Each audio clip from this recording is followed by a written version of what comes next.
मुक्ति अठ गुणढ़े अणोव में सिद्धे अठम पुडविनिविट्टे निट्टिय कज्जेय वंदिमो नित्यम। कुंद कुंद का कुंदन आचार्य भगवान कुंद कुंद देव द्वारा रचित भिन्न भिन्न पहाड़ों से संकलित यह ग्रंथ मंगलाचरण में सिद्धों की भक्ति कर रहे हैं, सिद्धों को प्रणाम कर रहे हैं, सिद्धों को नमस्कार कर रहे हैं। जब भी हम मंगलाचरण करते हैं किसी को नमस्कार करते हैं, वह नमस्कार हमारे लिए बहुत कुछ देने वाला होता है। वो कितना देता है वो देने वाले पर डिपेंड नहीं करता है, वो लेने वाले पर डिपेंड करता है। सिद्ध तो अनंत गुणों के स्वामी हैं, निश्चय से वे हमें कुछ दे नहीं सकते, लेकिन भक्ति में व्यवहार है और व्यवहार से वे ही हमें देते हैं। पर कितना देंगे? जितना हम झुकेंगे, जितना हमारा समर्पण होगा, जैसा निस्वार्थ निरपेक्ष निकांक्षित भाव से हमारा समर्पण होगा, उतना ही हमें प्राप्त हो जाएगा। और हमारा समर्पण कितना होता है ये किस पर डिपेंड करता है जानते हैं? यह इस बात पर डिपेंड करता है कि हमें उनकी कितनी महिमा का ज्ञान है। हमारी दृष्टि में उनकी महिमा जितनी बड़ी होगी उतना हमारा झुकना अच्छा होगा, उतना हमारा झुकना गहरा होगा। एक सामान्य व्यक्ति के आगे व्यक्ति झुकता है, जब उसके माइंड में मेंटलिटी है कि सामान्य है, तो झुकना भी उसका सामान्य होता है। आप किसी कारपोरेटर से मिलोगे, उसे विश अलग तरीके से करोगे, एमएलए को विश अलग तरीके से करोगे, एमपी है उससे विश अलग तरीके से करोगे, सीएम को विश अलग तरीके से करोगे, और पीएम को विश। झुकने में अंतर आ जाता है। झुक तो आप ही रहे हो, विश तो आप ही कर रहे हो, लेकिन आपने जब ये धारणा बना ली कि ये प्राइम मिनिस्टर है, तो थोड़ा सा और गहरा भाव आ जाएगा कि नहीं, मैं इस देश के मुखिया से मिल रहा हूं। कारपोरेटर को भी आप विश करते हो, वो जो रोज मिलते रहता है, आपकी गली में रहता है, ठीक है, होता रहता है, लेकिन जब हम ये भाव बना करके झुकते हैं, नमस्कार करते हैं कि ये सर्वोत्कृष्ट है, इनसे बड़ा, इनसे महान, इनसे विशेष कोई नहीं है, तो हमारा झुकना भी विशेष हो जाता है। समझ में आ रहा है? विशेष व्यक्ति के आगे झुकना विशेष नहीं होता है, हम क्या मान करके झुकते हैं उस पर डिपेंड करता है। एक विशेष को यदि हम सामान्य मान लेंगे तो हमारा झुकना भी सामान्य हो जाएगा, हमारी भक्ति भी सामान्य हो जाएगी। हमारी भक्ति विशेष कब होती है? जब हम ये धारणा बनाएंगे कि जिसके आगे मैं झुक रहा हूं, जिसकी मैं भक्ति कर रहा हूं, वो अल्टीमेट है, इससे बड़ा, इससे यूनिक कोई भी नहीं है। तभी हमारा झुकना यूनिक पने को लेकर के होगा, अदरवाइज हमारा झुकने में यूनिकनेस नहीं आ सकती। समझना, प्रभु सबके लिए एक जैसे होते हैं, लेकिन कुछ ही लोगों के जीवन में चमत्कार घटते हैं, सबके जीवन में नहीं घटते। भक्ति सब करते हैं, लेकिन सबके जीवन में चमत्कार नहीं घटते, विशेष लोगों के जीवन में ही चमत्कार घटते हैं। यदि भगवान एक ही थे तो सबको एक जैसा फल मिलना था, पर सबको एक जैसा फल नहीं मिलता। कुछ ही चुनिंदा लोगों को फल ही मिलता है, जो सबको हतप्रभ कर देता है, दुनिया को आश्चर्य में डाल देता है। तो दुनिया को आश्चर्य में डाला किसने डाला? उसकी भक्ति ने, हमारी भक्ति ने, हमारे झुकने में। तो एक विशेष बात कहना चाहते हैं, जब भी हम व्यवहार को अपना रहे हैं, जब भी हम भक्ति कर रहे हैं, जिसकी भी हम भक्ति कर रहे हैं, जिसके आगे भी हम झुक रहे हैं, जिसे भी हम नमस्कार कर रहे हैं, उस समय हमारे मन में उसके अलावा और कोई दूसरा ना हो। पहली तो ये बात। और दूसरी बात, वो उसके अलावा कोई दूसरा उतना उत्कृष्ट कोई भी ना हो, यानी वो ही सर्वोत्कृष्ट है, बस और कोई नहीं। इदम एव ईदृशम एव। तब हमारी श्रद्धा, आस्था निशंकित होती है, मजबूत होती है। निशंकित अंग में इदम एव ईदृशम एव कहा जाता है। यही है, इस प्रकार का ही है तत्व। इदम एव ईदृशम एव तत्वम न अन्यत न च अन्यथा। अन्य नहीं और अन्य प्रकार से नहीं। तो जब हम भक्ति कर रहे हैं, भक्ति में श्रद्धा होती है, भक्ति में निशंकित भाव होता है, सम्यक दर्शन का निशंकित गुण होता है। और ये निशंकित गुण तब आता है जब हम उसे ही सब कुछ मानते हैं, उसके अलावा और कोई नहीं। भले ही दुनिया में उसके अलावा बहुत सारे हो सकते हैं, लेकिन हमारी दृष्टि में उस समय वो यही है बस। तो आचार्य भगवान यहाँ सिद्धों को नमस्कार कर रहे हैं, सिद्धों की वंदना कर रहे हैं। वे सिद्ध हमारे लिए तब सिद्ध होंगे, फलीभूत होंगे, जब हम उन सिद्धों को ही सब कुछ मानेंगे, उनके अलावा हमारी दृष्टि कहीं और जाएगी नहीं। जैसे अर्जुन को संधान लगाते समय सिर्फ अपना लक्ष्य दिख रहा था। जिस वृक्ष पे वो लक्ष्य था, उसी वृक्ष में हजारों की संख्या में पत्ते थे, फूल थे, फल थे, अन्य भी जीव थे, उसे कुछ नहीं नजर आ रहा था। जब अन्य शिष्यों से द्रोणाचार्य ने पूछा कि आपको क्या क्या दिख रहा है, तो सबने बताया आम है, फल है, फूल है, पत्तियां, ये है, वो है। लेकिन अर्जुन ने क्या बताया? मुझे तो अपना लक्ष्य दिख रहा है, उसके अलावा कुछ नहीं। वो लक्ष्य जहां था वहीं पर अन्य बहुत सारी सामग्री भी थी, सामग्री थी पर उसे दिख नहीं रहा था। दुनिया में हमारे साथ भी ऐसा ही होना चाहिए। सब कुछ, सारे लोग रहेंगे, अन्य महान लोग भी रहेंगे, लेकिन हमारी दृष्टि में सिर्फ एक ही है, उसके अलावा और कोई ना। तो समझना भक्ति हमारे लिए सिद्ध हो जाएगी, क्योंकि एक हमें तभी दिखेगा जब वो विशेष होता है। बारात में दूल्हा ही विशेष होता है। बाराती हजारों होते हैं, लेकिन सबकी दृष्टि दूल्हे पर रहती है। क्यों? क्योंकि विशेष है। हजार लोग उपस्थित रहते हुए भी दृष्टि अन्यों की ओर नहीं जा पाती। समझ रहे हो भक्ति कैसे की जाती है, नमस्कार कैसे किया जाता है? तो यहाँ आचार्य भगवान मंगलाचरण में सिद्धों की भक्ति कर रहे हैं, सिद्धों को नमस्कार कर रहे हैं। और ये व्यवहार की प्रक्रिया है। नमस्कार तो कर रहे हैं, पर बस सिद्ध के अलावा कुछ नहीं। अब सिद्ध भी अनंत है, अनंत भी बहुत सारे हो जाएंगे, है ना? तो अनंत में भी हमको एक को छोड़ करके सारे को गौण करना पड़ेगा। भले ही वे भी सिद्ध है, लेकिन हमारा काम सिर्फ एक सिद्ध कर पाएंगे, क्योंकि वही हमारा ध्यान लगेगा। सिद्धि हमें ध्यान से होती है, और ध्यान में सब कुछ छोड़ना पड़ता है। एकाग्र चिंता निरोधो ध्यानम।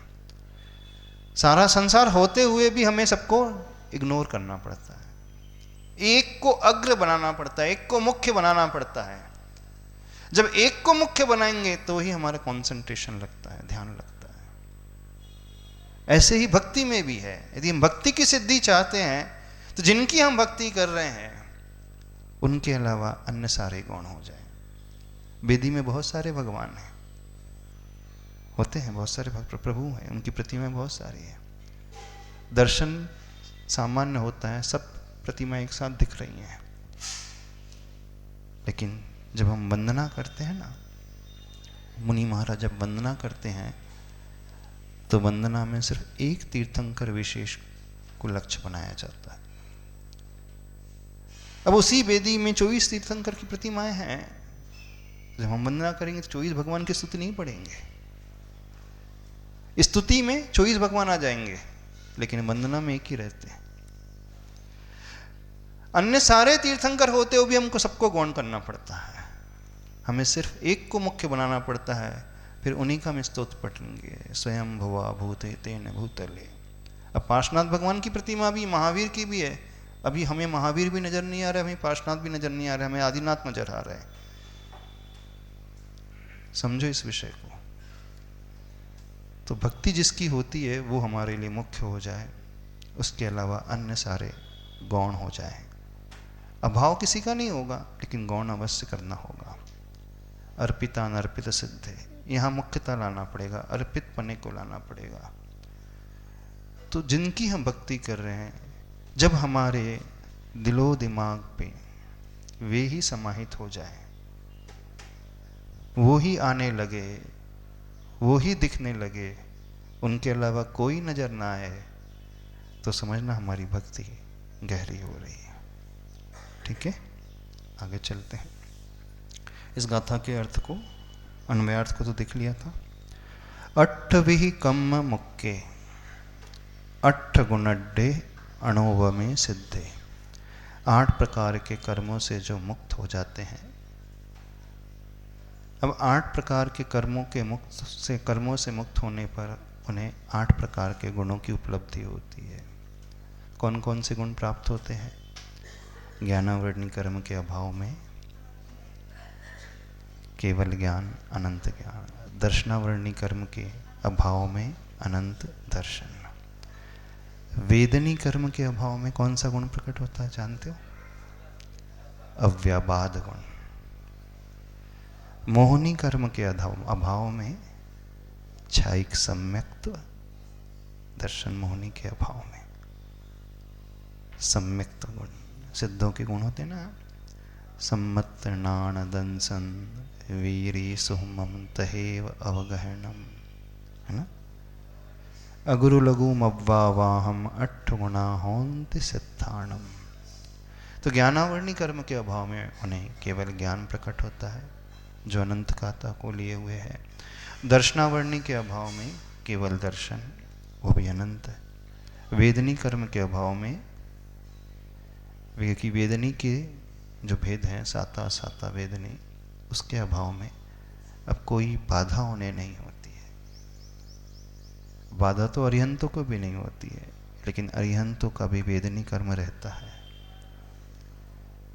कौन बाधा उत्पन्न करता है अरिहंतों को? उनका मोह समाप्त हो गया, उनका अंतराय कर्म समाप्त हो गया, उनका केवल ज्ञानावरणी दर्शनावरणी सा कर्म समाप्त हो गया। अब मोह के अभाव में भी बाधा उत्पन्न होती है उन्हें। कौन बाधा करता है, बता सकते हो? अरिहंतों को अव्याबाद गुण नहीं मिलता है।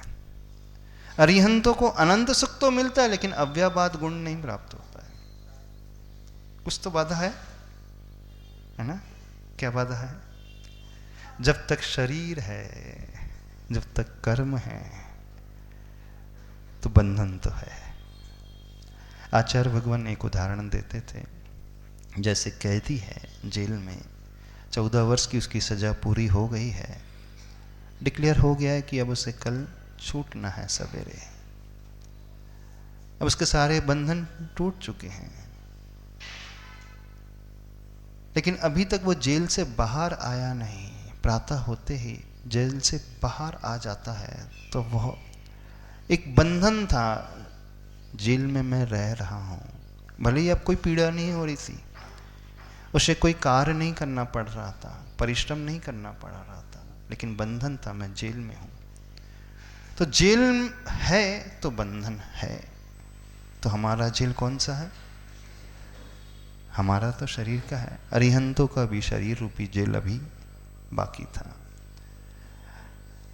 तो जब तक शरीर था, अथवा 4 अघातिया कर्म थे, अथवा वेदनी था कर्म, तो वो वेदनी कर्म उन्हें बाधा उत्पन्न कर रहा था।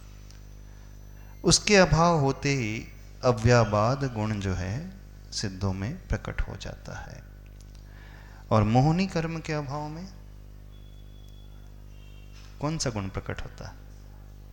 अनंत सुख की सम्यक्त, बोलो, छाइक सम्यक्त। अब छाइक सम्यक तो चौथे गुण स्थान में भी हो जाता है ना। छाइक सम्यक तो अरिहंतों को भी था, छाइक सम्यक तो सिद्धों को भी। तो सबके सम्यक दर्शन में कुछ अंतर रहता है क्या? बोलिए। एक अवृति श्रावक का सम्यक दर्शन, एक मुनि महाराज का, एक केवली भगवान का सम्यक दर्शन, एक सिद्धों का सम्यक दर्शन, अंतर रहेगा? क्या अंतर रहेगा? हाँ, सम्यक की अपेक्षा कोई अंतर नहीं रहेगा, लेकिन अनुभूति की अपेक्षा अंतर रहेगा। जो एक गृहस्थ का सम्यक दर्शन छाइक सम्यक दर्शन है, और एक अरिहंतों का छाइक सम्यक दर्शन, उसमें भी बहुत अंतर रहेगा। त्रिलोक सार ग्रंथ में आता है कि सम्यक दर्शन सबका भिन्न भिन्न होता है। सम्यक दर्शन में भी विकास होता है, सम्यक ज्ञान में भी विकास होता है, छाइक चारित्र में भी विकास होता है। कहने के लिए छाइक सम्यक दर्शन है, लेकिन चौथे गुण स्थानवर्ती का छाइक सम्यक दर्शन और केवली के सामयिक छाइक सम्यक दर्शन में जमीन आसमान का अंतर है। तो दर्शन मोहनी के अभाव में छाइक सम्यक, या मोहनी कर्म के अभाव में एक सम्यक्त नाम का गुण प्रकट होता है। वेदनी मोहनी आयु कर्म के अभाव में कौन सा गुण प्रकट होता है, पता है आप लोगों को? अवगाहनत्व गुण प्रकट हो जाता है, क्योंकि आयु कर्म बेड़ी की भांति है जो रोक करके रखती है। गोत्र कर्म के अभाव में ऊंचा भी नहीं, नीचा भी नहीं, छोटा भी नहीं, बड़ा भी नहीं, हल्का भी नहीं, भारी भी नहीं, अगुरु लघु गुण उन्हें प्रकट हो जाता है। फिर कौन सा कर्म आया? नाम कर्म। नाम कर्म के कारण ही शरीर मिलता है।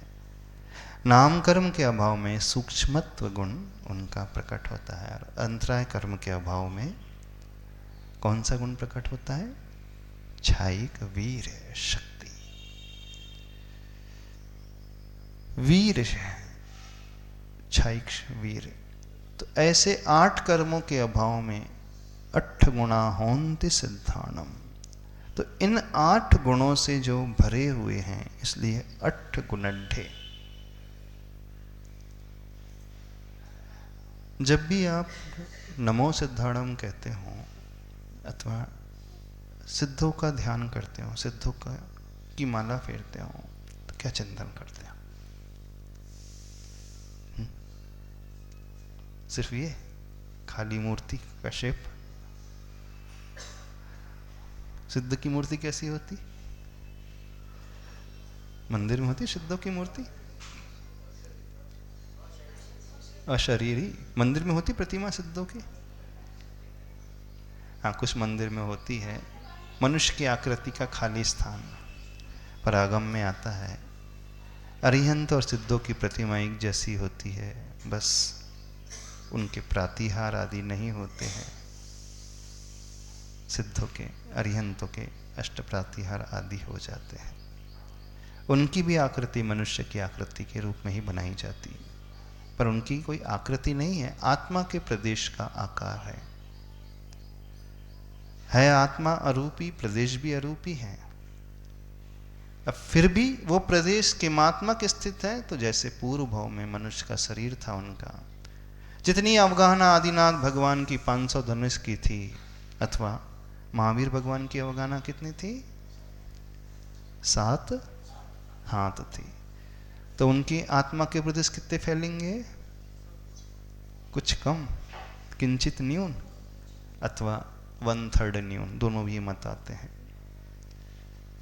कैसे कम हो जाते हैं? क्योंकि हमारे शरीर में बहुत सारा ऐसा स्थान है जहाँ आत्मा के प्रदेश नहीं है, खाली है। हमारा स्टमक है ना, पेट, वहाँ आत्मा नहीं है, आत्मा का प्रदेश है। जब आप पानी पीते हो, भोजन कर रहे हो, तो कहाँ जा रहा है वो? जो खाली स्थान है पेट का, वहाँ आत्मा के प्रदेश नहीं है। हमारे नाक का खाली स्थान, कान का खाली स्थान। तो जैसे ही सिद्धत्व प्राप्त होता है, सिद्ध बनते हैं, वो खाली स्थान ऑक्यूपाई हो जाता है आत्मा के प्रदेश से। तो यूं कहें, वो कॉम्प्रेस हो जाएगी, आत्मा की प्रदेश कॉम्प्रेस हो जाएंगे, संकुचित हो जाएंगे, कि जो खाली था वहाँ पे आत्मा के प्रदेश आ गए।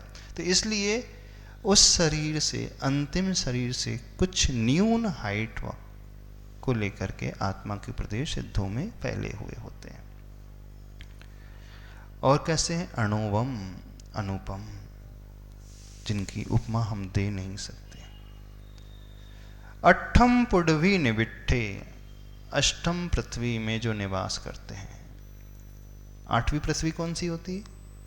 कितनी पृथ्वियां होती हैं पता है? संसार में, तीन लोक में कितनी पृथ्वियां होती हैं? आप कौन सी पृथ्वी में रह रहे हो? बोलिए। मनुष्य लोग कहाँ रहते हैं? मध्यलोक में। मध्यलोक में भी प्रथम पृथ्वी के ऊपर रह रहे हैं अपन, जिसे आप बोलते हैं पहला नरक,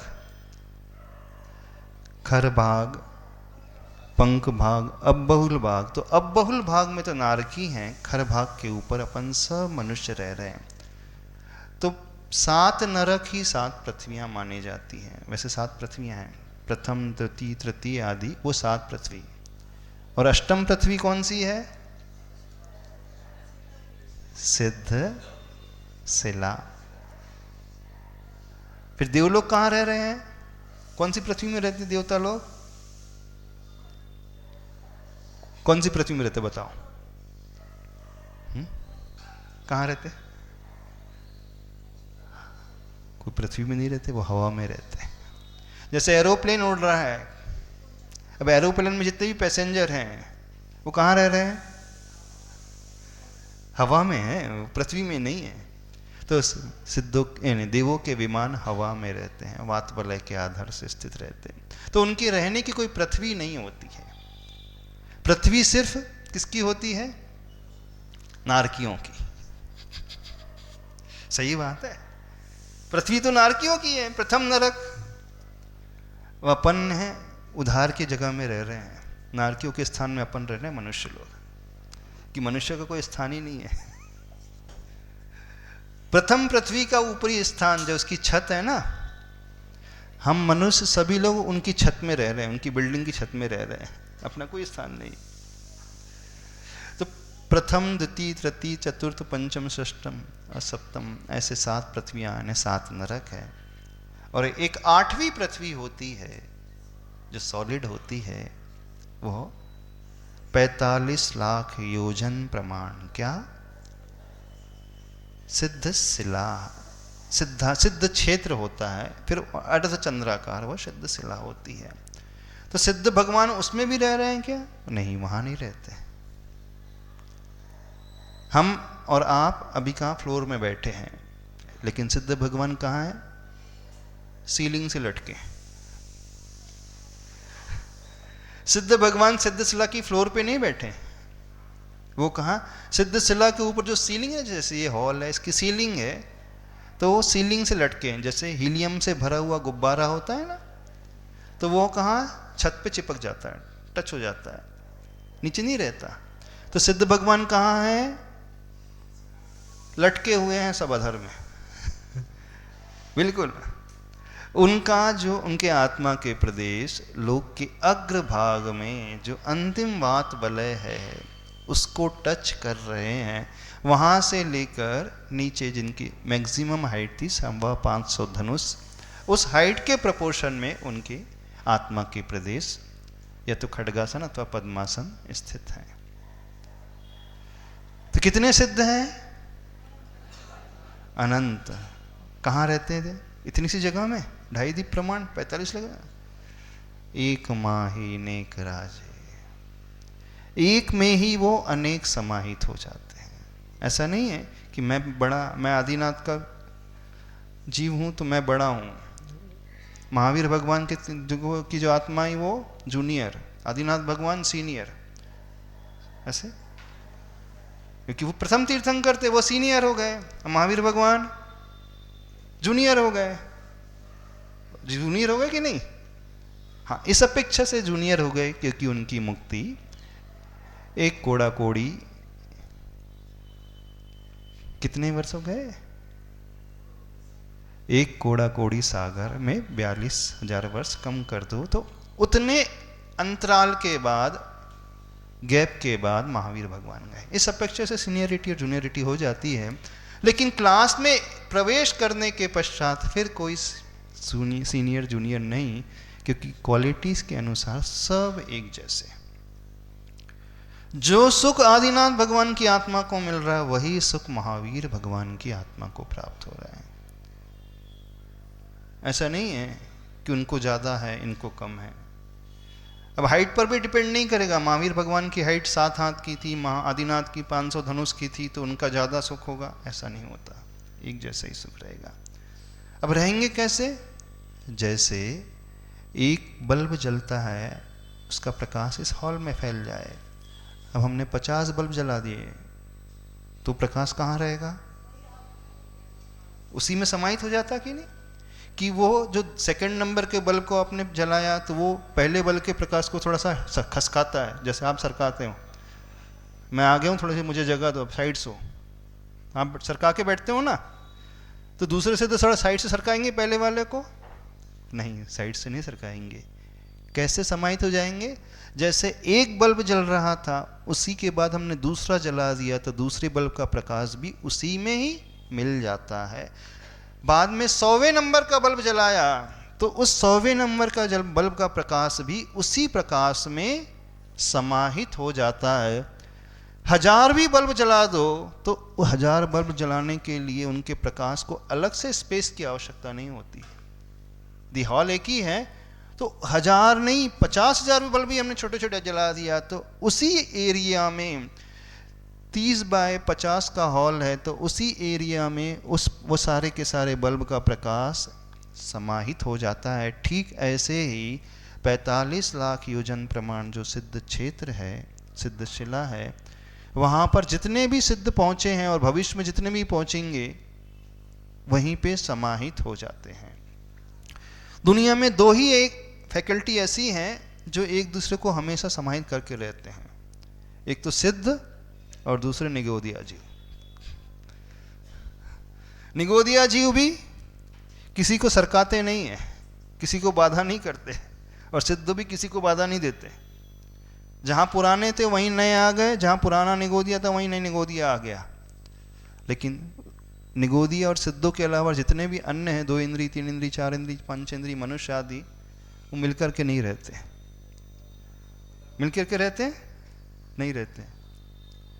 पर सबसे अच्छे 2 ही हैं, या तो सिद्ध या तो निगोद। वो हमेशा मिलकर के रहते। एक माही नेक राजे, एक में ही अनेक समाहित होकर के रहते हैं। वो किसी को डिस्टर्ब नहीं करेंगे। हम बाद में आ रहे हैं तो आपके लिए स्थान नहीं है, ऐसा भी नहीं। जो बाद में भी आएगा उसके लिए भी मोस्ट वेलकम। कोई भी क्यों ना आ जाए, सबके लिए वेलकम, सबके लिए परमिशन है। तो ऐसे सिद्ध अनंतानंत हो चुके हैं। कितने सिद्ध हो गए हैं? अनंतानंत। अब कितने होंगे भविष्य में? आपका नंबर कब आएगा? आएगा कि नहीं आएगा? आएगा। अच्छा, किस किस को सिद्ध बनना है? हाथ खड़े करें। बनना है? क्या करोगे सिद्ध बन करके? पूछ रहे हैं क्या करोगे, क्या करोगे? वहां पे कुछ नहीं मिलेगा, बीवी नहीं मिलेगी, टीवी नहीं मिलेगी, बच्चे नहीं मिलेंगे, खाना पीना नहीं मिलेगा, घूमना फिरना नहीं है, ज्वेलरी नहीं है, गाड़ी नहीं है। क्या करोगे? शरीर भी नहीं है, किसी को दिखा भी नहीं पाओगे। क्या करोगे? और तो और एक ही स्थान में लटके तो लटकी हैं हमेशा के लिए।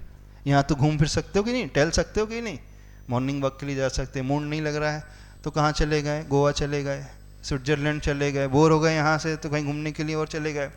लेकिन वहाँ जाओगे तो क्या करोगे? जाना है, बोर नहीं हो जाओगे? सोचो, सोच करके देखो। अच्छा सही सही बताओ, कितने लोग सिद्ध बनना चाहते हैं?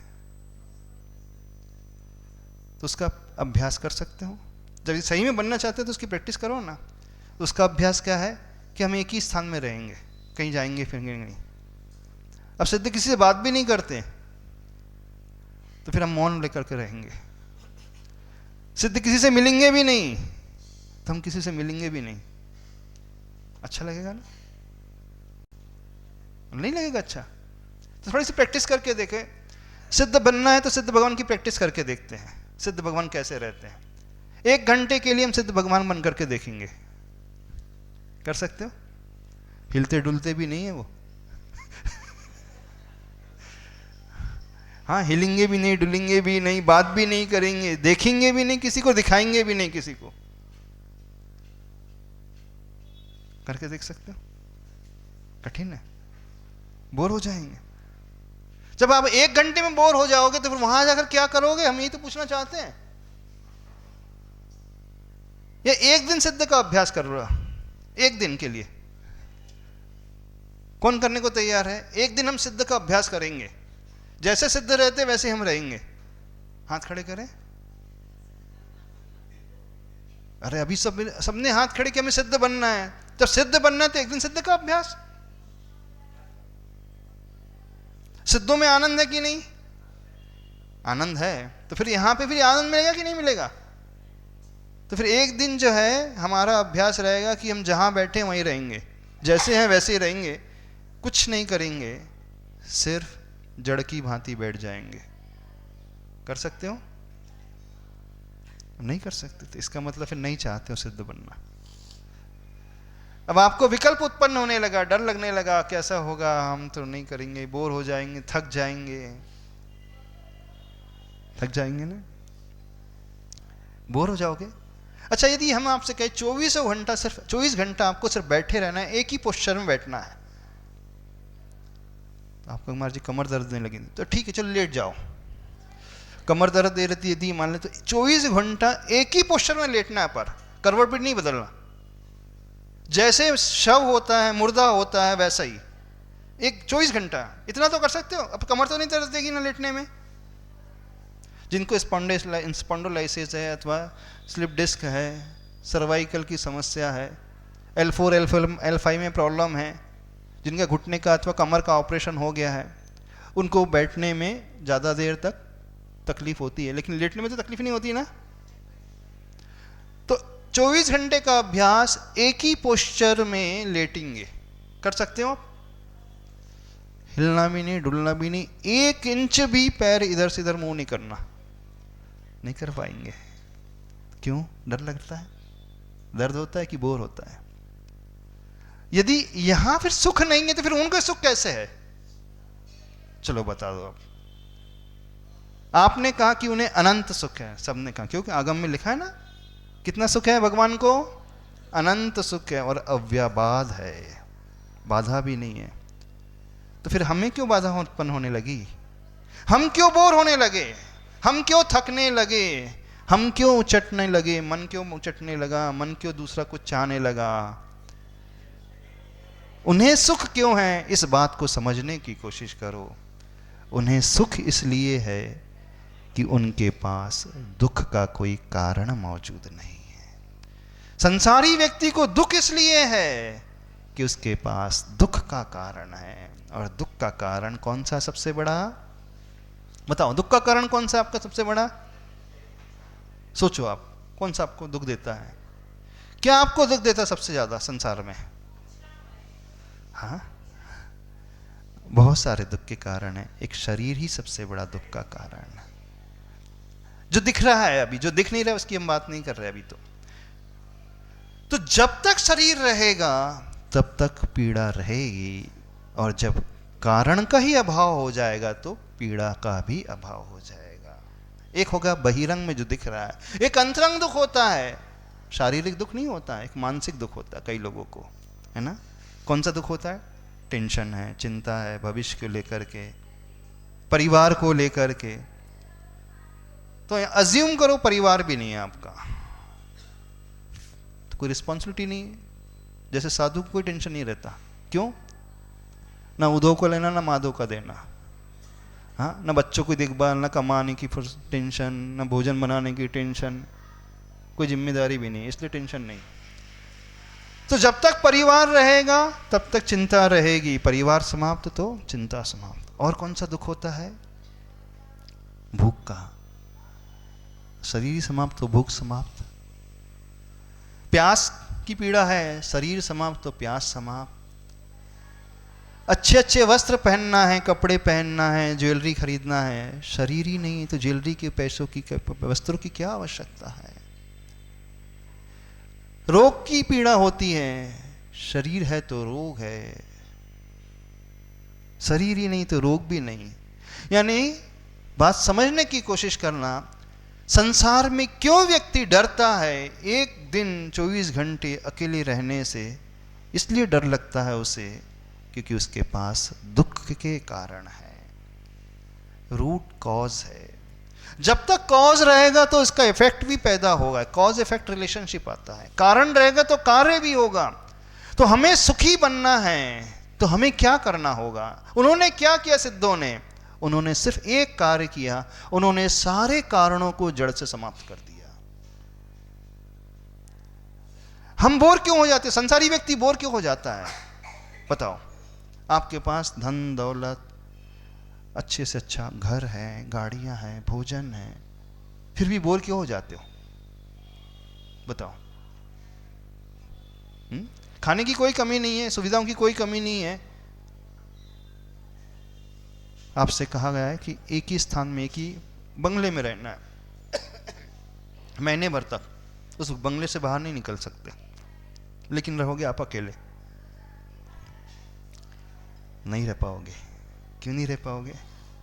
क्योंकि उसका मन है, उसका मन किसी को चाहता है, आकांक्षा है, उसे कोई चाहिए बात करने के लिए, मन बहलाने के लिए, अपने मन की फीलिंग्स को शेयर करने के लिए, है ना।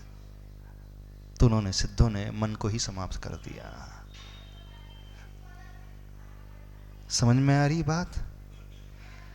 तो जब भूख ही नहीं है तो भोजन से क्या प्रयोजन, जब प्यास ही नहीं है तो पानी से क्या प्रयोजन, जब मन ही नहीं है तो इच्छाओं से क्या प्रयोजन, जब शरीर ही नहीं है तो रोग आदि से, औषध आदि से क्या प्रयोजन। इसलिए वो सुखी हैं, उन्हें कुछ सुख मिला नहीं है। जानते हो, उन्होंने सिर्फ एक कार्य किया, समस्त दुखों के कारणों का अभाव कर दिया, उसे समाप्त कर दिया। तो जैसे ही कारणों का अभाव किया जाता है तो जो प्रकट होता है वह सुख है। जैसे ही आपने मैल को साफ कर दिया तो जो प्रकट हुआ वो सफेदी। जैसे ही आपने मिट्टी पत्थर को हटा दिया तो जो प्रकट हुआ अपने आप में जल। तो जल आपने कहीं से लाया नहीं, सफेदी आपने लेकर के नहीं आई, सफेदी भीतर कपड़ों में थी, सफेद पानी भीतर भूमि में था। ऐसे ही सुख हमारे भीतर भी विद्यमान है। हर संसारी व्यक्ति नहीं है, हर एक जीव मात्र के भीतर सुख विद्यमान है। कोई भी ऐसा नहीं है जिसके भीतर सुख नहीं है। बस अंतर इतना है कि हम सब का सुख जो है वो ढका हुआ है, बंधा हुआ है, रुका हुआ है, कारणों के कारण बाधित है। उन्होंने एक पुरुषार्थ किया, अपने समस्त दुखों के कारणों को समाप्त कर दिया। कारणों को समाप्त करने के पश्चात अपने आप जो अंदर था वो निकल करके बाहर आ जाता है। तो गलती कहाँ हो जाती है? संसारी व्यक्ति वो भी सुख चाहता है, आप भी सुख चाहते हो, लेकिन आप सुख दूसरों में तलाशते हो, वस्तुओं में तलाशते हो, धन में तलाशते हो, भोजन में तलाशते हो, भोग में तलाशते हो, गाड़ी में तलाशते हो, इच्छाओं में तलाशते हो, है ना। क्षणभंगुर में व्यक्ति सुख की तलाश करता है, लेकिन क्षणभंगुर की तलाश पूरी होने पर सुख की प्राप्ति नहीं होगी। कैसा है? सुख हमारे भीतर है, कस्तूरी भीतर है, मृग भटके वन माही। कस्तूरी की सुगंध मृग को, हिरण को आती है और वो सुगंध को तलाशता ही रहता है, कहां से सुगंधी आ रही, कहां से सुगंधी आ रही, और जीवन भर भटकते रहता है वो, लेकिन उसे कहीं नहीं मिलती वो सुगंध, पर सुगंध हमेशा आती रहती है उसे। कस्तूरी भीतर बसे, मृग भटके बिन माही। ठीक ऐसे ही हम सबके भीतर वह सुख छिपा हुआ है, लेकिन हम सब अथवा हर संसारी व्यक्ति उस सुख की तलाश बाहर को करता है, खोजता है कि मुझे सुख चाहिए, मुझे ढूंढना है। तो कहाँ ढूंढता है? आपने कहाँ ढूंढा आप तक? बताइए, किस में ढूंढा? जितने बैठे हैं किस में ढूंढा? पत्नी में ढूंढा। हाँ, किस में ढूंढता है? जब यंग रहता है तो पत्नी में, जब थोड़ा सा प्रौढ़ हो जाता है तो बच्चों में ढूंढता है, और बूढ़ा हो जाता है तो उसको और कुछ चाहिए, और छोटा रहता है तो उसे खाने पीने की वस्तु। तो व्यक्ति उस सुख की तलाश को बाहर करता है, अन्य व्यक्ति में तलाश करता है, वस्तुओं में तलाशता है, लेकिन वहां पर सुख की प्राप्ति नहीं होगी, क्योंकि सुख बाहर नहीं है, भीतर है। जैसे वो हिरण ढूंढ रहा है कस्तूरी की सुगंध आ कहां से रही है, मुझे कस्तूरी की सुगंध, मुझे वो वस्तु चाहिए जहां से सुगंध आ रही, कस्तूरी चाहिए। कस्तूरी भीतर बसे मृग भटके वन माही, सुना है ना दोहा? तो हर एक के भीतर कस्तूरी छिपी हुई है, सुगंधी छिपी हुई है, सुख छिपा हुआ है। वो प्राप्त कैसे होगा? तो प्राप्त करने का एकमात्र उपाय है, जिन कारणों ने सुख को ढाक करके रखा है उन कारणों को हमें हटाना होगा। तो सिद्धों ने क्या किया? 8 कर्म विमुक्ति, यानी 8 प्रकार के जो कर्म थे उन कारणों को ही हटा दिया। और उसमें भी सबसे प्रमुख जो कर्म था, सबसे प्रमुख कारण था, वो था मोह, मोहनी कर्म। उसी मोह के कारण इच्छाएं पैदा होती है, उसी मोह के कारण आसक्ति पैदा होती है, उसी मोह के कारण डर पैदा होता है, उसी मोह के कारण तृष्णा वेद पैदा होता है, उसी मोह के कारण भूख प्यास पैदा होती है, उसी मोह के कारण शोक अरति आदि पैदा होती है, उसी मोह के कारण अभिमान पैदा होता है, लोभ पैदा होता है। तो सबसे बड़ा कारण है जो है वो मोह का है। यदि हमें सुख चाहिए तो क्या करना होगा? बताइए, आपको चाहिए सुख? अब बनना चाहते हो सिद्ध? अब बताओ, हाथ खड़े कर कितने सिद्ध बनना चाहते हैं? छोड़ना पड़ेगा जो जोड़ करके रखा है, जो पकड़ करके रखा है उसे छोड़ना पड़ेगा, तभी संभव हो पाएगा, अन्यथा नहीं हो पाएगा। तो क्या पकड़ा है? आपने अपने मोह को पकड़ा है। सबकी आसक्ति अपने मोह से है, या यूं कहें सबकी आसक्ति अपने मोहनी कर्म से है। मोहनी कर्म को चाहते हो आप? चाहते हो ना? तभी तो मोह को पकड़ करके रखा है, क्योंकि जिसे हम चाहते हैं उसे हम पकड़ लेते हैं। सीधा सा नियम है, आप तिजोरी में क्या रखते हो? ताला लगा करके क्या रखते हो? लॉकर में क्या रखते हो? जिसके प्रति बहुत आसक्ति, वो सोना, वो हीरे की ज्वेलरी, चांदी, उसकी प्रति आसक्ति है, तभी तो आप उसे लॉकर में रख रहे हो, चाबी में रख रहे हो। तो जिसे हम चाहते हैं उसे हम पकड़ करके रखते हैं। संसार में नियम है, आप अपनी पत्नी को चाहते हैं तो इसलिए जाने नहीं देते, आप पति को चाहते हैं इसलिए छोड़ते नहीं, आप बच्चों को चाहते हैं इसलिए छोड़ते नहीं, आप धन दौलत को चाहते इसलिए छोड़ते नहीं, आप मकान को चाहते इसलिए छोड़ते नहीं हो। तो सीधा सा प्रिंसिपल है, व्यक्ति का मोह या व्यक्ति की आसक्ति जिससे होती है वो उसे हमेशा पकड़ कर रखता है, नहीं छोड़ पाता है। तो सबकी आसक्ति किससे है? मोहनी कर्म से है। तभी उस मोहनी कर्म को परिग्रह कहा है। सबसे बड़ा परिग्रह क्या जानते हो? हमारे कर्म है परिग्रह। उन कर्मों के प्रति हमारी मूर्छा है। यदि उसे हम नहीं चाहते तो करते क्यों हैं? कर्म बांधता क्यों है व्यक्ति? चाह रहा है इसलिए तो बांध रहा है। जिसे नहीं चाहता उसे वो फेंक देता है। कचरा आप चाहते हो घर में? बताइए, केले के छिलके, सब्जी के छिलके चाहते हो? नहीं चाहते, तुरंत फेंक देते हो। घर में तुरंत झाड़ू लगा करके साफ कर देते हो। लेकिन उसी कचरे में सोने की अंगूठी गिर जाए तो तुरंत निकाल करके तिजोरी में रख लेते हो। तो जो नहीं चाहता है व्यक्ति उसे तुरंत छोड़ता है, और जो चाहता है उसे पकड़ करके रखता है। तो क्या क्या पकड़ा है? वस्तुओं को पकड़ना बाद में, पहले उसने मोहनी कर्म को पकड़ा, क्योंकि उसी मोहनी कर्म के कारण वस्तुएं एकत्रित होती हैं, उसी मोहनी कर्म के कारण व्यक्ति एकत्रित होते हैं, उसी मोहनी कर्म के कारण उसके भीतर राग और द्वेष उत्पन्न होते हैं, और उसी मोहनी कर्म के कारण उसके भीतर क्रोध आदि की भावना, शत्रुता की भावना पैदा हो रही है। उसी मोहनी कर्म के कारण अहंकार का भाव पैदा हो रहा है। यानी जो भी वो कार्य कर रहा है अंदर से, मन से, वो सिर्फ कर्म के कारण कर रहा है, मोहनी कर्म के कारण। यदि वह जड़ से समाप्त हो जाए तो अन्य सारे के सारे कचरे के ढेर अपने आप साफ होते चले जाएंगे। क्या करना है अब? कितनों को सिद्ध बनना है? हाथ खड़े करें। अब और पूछ लें। हाँ? सुख चाहिए ना? सुख पाने का रास्ता क्या है? जो जोड़ करके रखा है, पकड़ करके रखा है, उसे छोड़े। और वो कैसे छूटेगा जानते हो? कचरे को आप कैसे छोड़ते हो? कचरे को कैसे फेंकते हो आप? क्या मान करके फेंक देते हो? कचरा है ये मान करके, इसकी वैल्यू नहीं है, कीमती नहीं है, गंदगी है ये मान करके। यानी हम छोड़ना चाहते हैं तो वो छूटेगा तब जब हमारे मन में ये भाव आएगा कि इसकी कोई कीमत नहीं है, तभी हम छोड़ पाएंगे, अदरवाइज हम नहीं छोड़ पाएंगे। तो जब तक उसे कचरा नहीं समझा जाएगा तब तक व्यक्ति नहीं छोड़ सकता। तो बोलो, कभी आपको लगती है आपकी पत्नी कचरा है? कितनों को लगती है उसकी पत्नी कचरा? छोड़ा, पुरुष से जेंट्स से पूछ रहे हैं, बोलो कितनों को लगता है उनकी पत्नी कचरा है, गंदगी है? किसी को नहीं लगती। अच्छा, महिलाओं से कितनों को लगता है उनके पति जो है एक नंबर का थर्ड क्लास कचरा है?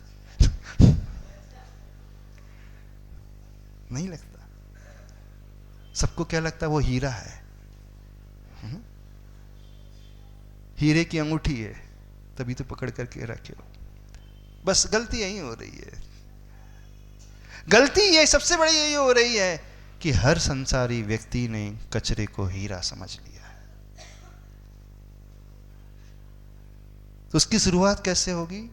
छोड़ा बाद में जाता है, कचरे को कचरा पहले समझा जाता है। और हर व्यक्ति ने हीरे को कचरा समझ लिया है। हीरा कौन है? हीरा वो होता है जिसकी कीमत सबसे अधिक होती है, वैल्यूएबल जो होता है। तो आपने अपनी आत्मा को कचरा समझ लिया है और आपने अपने शरीर को हीरा समझ लिया है ना? तभी तो जिंदगी भर सिर्फ शरीर की केयर में लगे रहते हैं।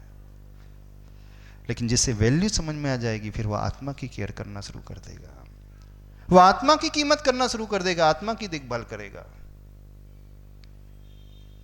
क्या करना बोलो?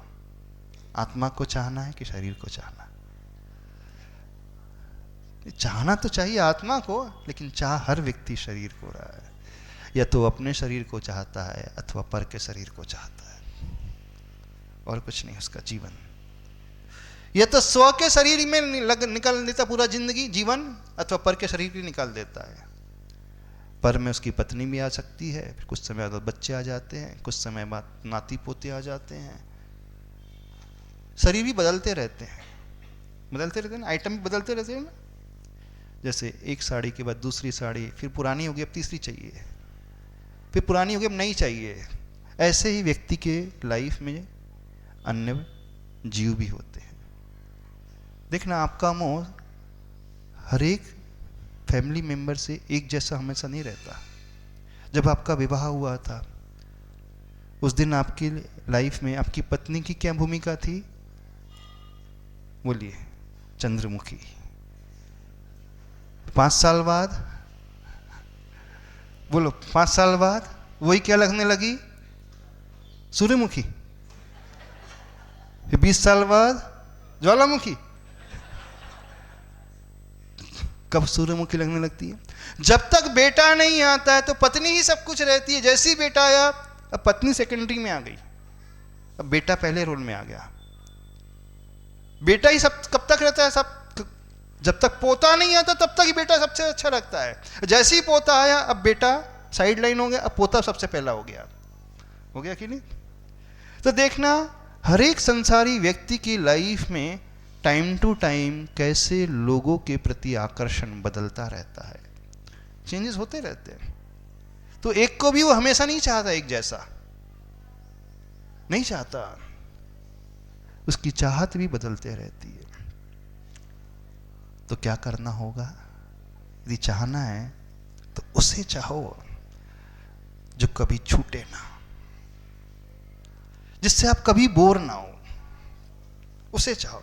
तो सही प्रेम तो वो होता है जिससे आप बोर हो जाते हैं, छोड़ने की भाव हो जाते हैं, तो प्रेम थोड़ी वो कहलाता है। वो बताओ, प्रेम कहलाता है? वो वासना कहलाती है। जब चाहत बदलते रहे, व्यक्ति लाइफ में बदलते रहे, तो वहां प्रेम का नाम नहीं है, वहां समर्पण का नाम नहीं है, वहां इच्छाओं का नाम है, वासनाओं का नाम। तो चाहना है तो उसे चाहो जो कभी ना छूटे, जो कभी ना टूटे, जो कभी ना छोड़े। क्या है ऐसा?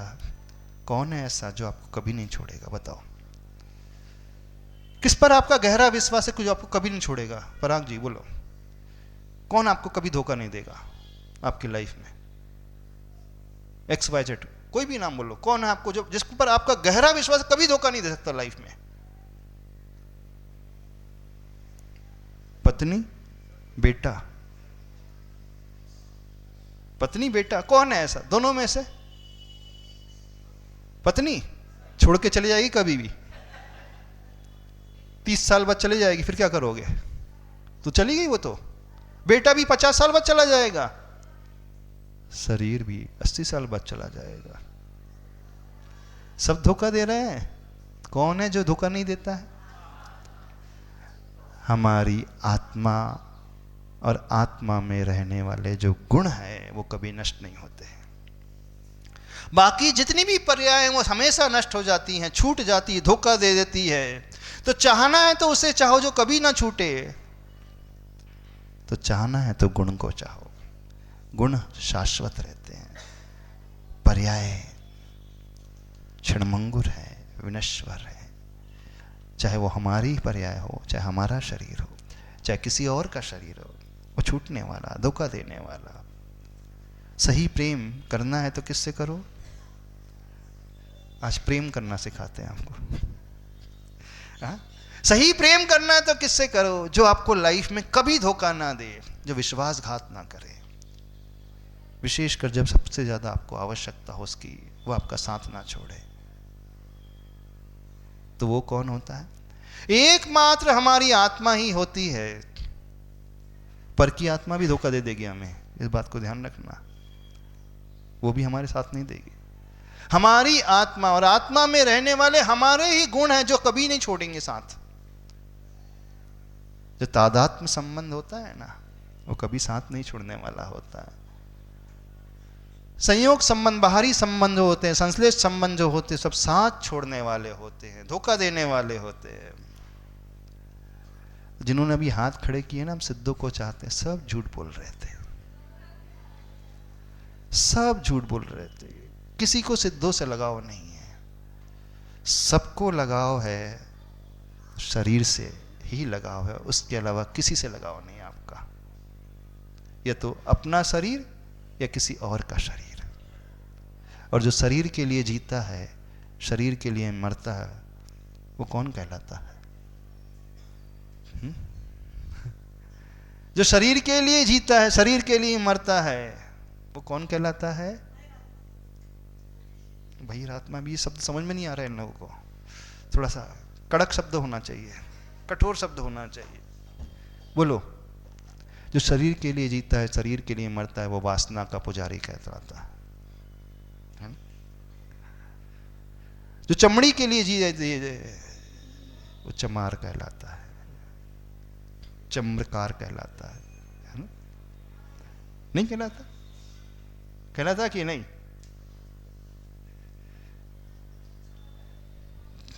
तो आप लोग क्या हो? पूछ रहे हैं आपसे, आप ही से पूछ रहे हैं कि हमें पता नहीं। अब बताना कितने लोग सिद्धों को चाहते हैं? सिद्ध को नहीं चाह रहे। अब हम चाह नहीं रहे फिर भी भक्ति कर रहे हैं, तो इसका मतलब है दिखावा चल रहा है। कि जिसकी भक्ति की जाती है उसे हम चाहते हैं, है ना। किसी की आप आरती उतार रहे हैं, इसका मतलब चाह रहे हैं, तभी तो आरती उतार रहे हो। कुछ समझ में आ रहा है, नहीं समझ में आ रहा है? समझो तो सही विषय को। तो सिद्ध कैसे होते हैं? अणुवमे अट्ठम पुडवी निबिट्ठे, अष्टम पृथ्वी में निवास करने वाले हैं।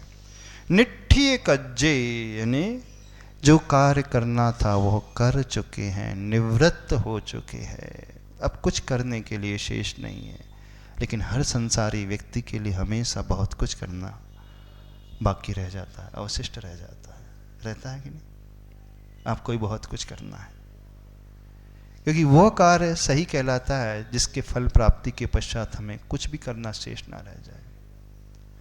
आप भी जिंदगी भर मेहनत करते हो और जो पाते हो कितना पाते हो? बताइए, कितना पाते हो? थोड़ा सा। या तो वो वस्तु छूट जाती है, आप छूट जाते हो। तो कुछ ऐसा पुरुषार्थ करें, कुछ ऐसा परिश्रम करें, उस पुरुषार्थ के बदले में जो मिले वो कभी ना छूटे। वो क्या होता है? कौन सा पुरुषार्थ होता है? यहाँ पे 70 साल के लोग भी हैं, 60 वाले भी हैं, 50 वाले भी हैं। जिंदगी निकल गई मेहनत करते करते, निकल गई ना, पैसा कमाते कमाते। आपने बहुत कमाया, कब तक आपके साथ रहेगा वो? कब तक उसका भोग करोगे? बताइए। जब भोग करने का टाइम आएगा उसके पहले वो चला जाएगा, अथवा आप स्वयं चले जाओगे। तो क्यों ना ऐसी मेहनत की जाए, ऐसा पुरुषार्थ किया जाए, उसका जो फल मिले कम से कम हम उसको भोग तो पाए। तो एक आपका भी पुरुषार्थ है और एक साधुओं का भी पुरुषार्थ होता है। एक आप भी कष्ट सहन करते हैं, एक साधु भी कष्ट सहन करते हैं ना। लेकिन संसारी व्यक्ति जो पाता है वो क्षणभंगुर है, विनश्वर है। साधु जो पाता है अविनश्वर को पा जाता है। क्या करना है? समय तो हो गया, ज्यादा हो गया। निठ्ठिए कज्जे, यानी निवृत्त हो जाओ। जो भी करो अब उसके बाद करने की आवश्यकता ना हो, ऐसा करो। तो ये सारी विशेषताएं सिद्धों की हैं। हम इसलिए बता रहे हैं, एक बार उनके प्रति बहुमान तो जागृत हो जाए, एक बार ही सही जीवन में उनके प्रति वो ललक पैदा हो जाए, वो चाहत पैदा हो जाए, वो आकांक्षा पैदा हो जाए। एक बार ही सही उनके प्रति वो विशेषता का भाव पैदा हो जाए, तो भक्ति सही हो जाएगी। तो आज वो भाव पैदा हो जाएगा तो हो सकता है इस भाव में ना सही, किसी अगले भाव में ही सही संसारी व्यक्ति आप लोग भी ये पुरुषार्थ करें कि नहीं है। अब बहुत हुआ संसार को पाने का, अब हम पुरुषार्थ करेंगे तो सिद्धों को पाने का ही करेंगे। तो ऐसे सिद्धों की महिमा होती है। तो ऐसे सिद्धों को आचार्य कुंद देव नमस्कार कर रहे हैं। आचार्य श्री की हिंदी पढ़ लेते हैं। लोकाग्र जालस रहे वसु कर्म खो के, वे सिंध अष्ट गुण पाकर के अनोखे, कर्तव्य था कर चुके कृत कृत्य प्यारे, पूजे सदा हम उन्हें और में सुधारे। बोलिए अनंतानंत सिद्ध परमेष्टि भगवान की।